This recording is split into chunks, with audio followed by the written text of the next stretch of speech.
여러분 혹시 인생에서 가장 어둡고 정말 절망적인 순간에 오히려 가장 놀라운 희망을 발견했던 경험 있으신가요? 오늘 우리는요, 바로 그 절망의 한복판으로 직접 찾아오시는 하나님의 은혜, 그 놀라운 이야기를 한 남자를 통해서 깊이 들여다보려고 합니다.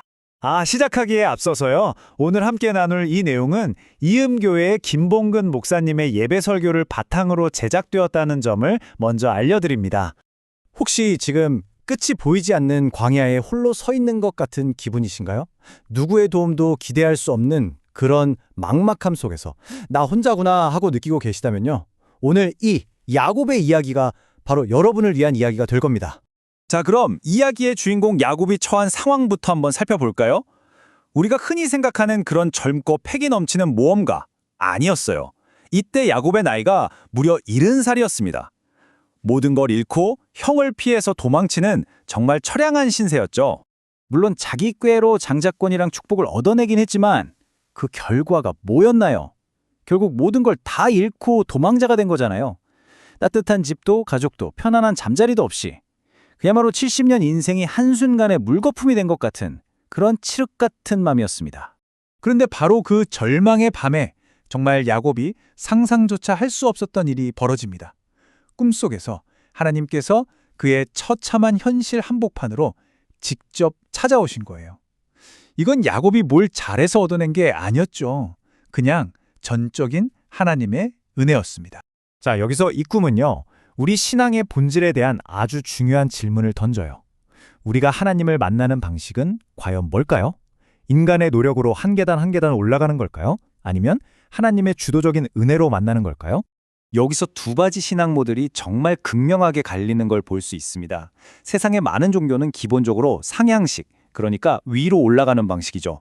인간이 자신의 노력, 공로, 수행으로 바벨탑을 쌓아서 신에게 닿으려고 하는 시도예요.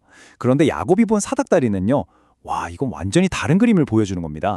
바로 이겁니다. 이게 복음의 핵심이에요. 우리에겐 하나님께로 올라갈 자격도, 능력도 없다는 것. 그런데 진짜 기쁜 소식, 복음은 뭐냐? 바로 그 하나님께서 우리를 향해 직접 내려오신다는 사실입니다. 그러니까 핵심은 이거예요.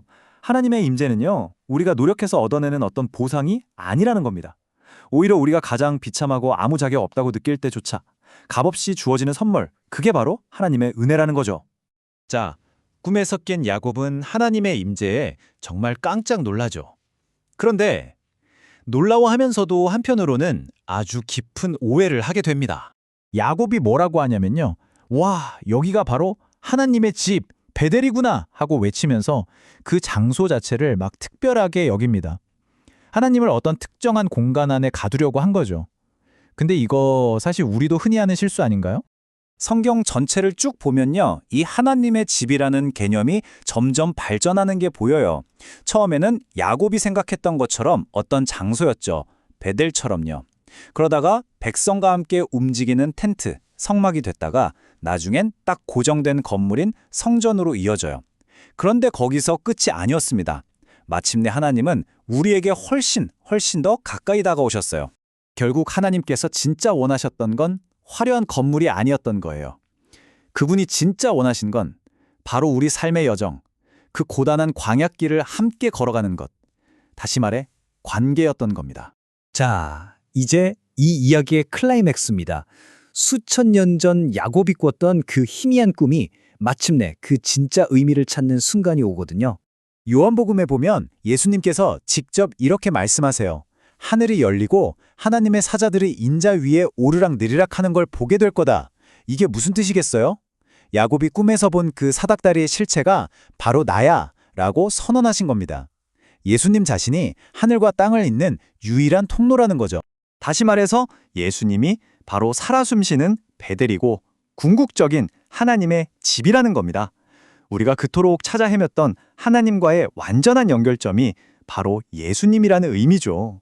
이 모든 엄청난 신학적인 진리가 딱 한 단어, 임마누엘이라는 이름 안에 다 담겨 있어요.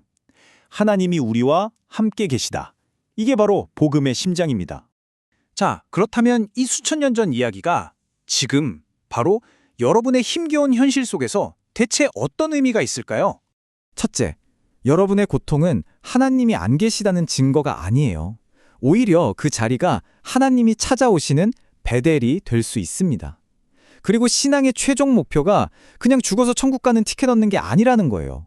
진짜 목표는 바로 지금 여기 내 삶의 자리에서 나와 함께 하시는 하나님을 매일매일 경험하는 겁니다. 이게 바로 우리에게 주어진 가장 강력하고 또 현실적인 희망의 메시지 아닐까요? 하나님은 약속하세요. 네 인생의 돌베개는 없을 거야가 아니라 네가 그 돌베개를 베고 누워 있을 때 내가 바로 거기서 너와 함께 있을 거야 라고 말이죠. 하나님께서 야곱에게 그리고 오늘을 살아가는 우리에게 주시는 수많은 약속들, 그 중에 딱 하나만 꼽으려면 전 바로 이걸 꼽고 싶어요. 내가 너를 떠나지 아니하리라. 결코 너를 혼자 두지 않겠다는 이 흔들림 없는 약속 말입니다. 이제 마지막으로 여러분 각자에게 묻고 싶습니다. 여러분의 삶에서 가장 고통스럽고 차갑게 느껴지는 그 돌베개는 무엇인가요? 그리고 어떻게 그 절망의 자리를 하나님을 만나는 거룩한 베델로 바꿀 수 있을까요?